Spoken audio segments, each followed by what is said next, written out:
নমস্কার বন্ধুরা, আজকে আমরা দুপুরবেলা খাবো কি দিয়ে দেখো রান্না করে নিয়েছি। করে এবারে আমরা খাবার রেডি করছি। করেছি ফ্রাইড রাইস আর করেছি খাসির মাংস চাটনি। দুপুরে আমরা এইটা দিয়েই খাবো। খাসির মাংস ফ্রাইড রাইস দিয়ে খেতে কিন্তু দারুণ লাগে। অনেক দিন পরে আমি এটাকে বানিয়েছি চাটনি।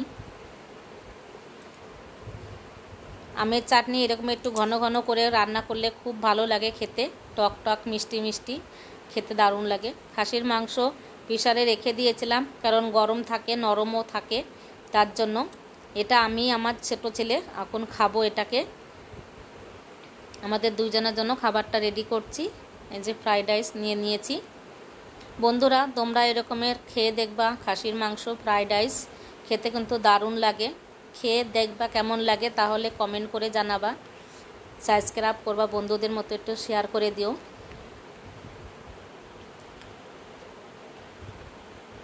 দারুণ হয়েছে খেতে। তোমরা সবাই ভালো থেকো। টাটা, নমস্কার।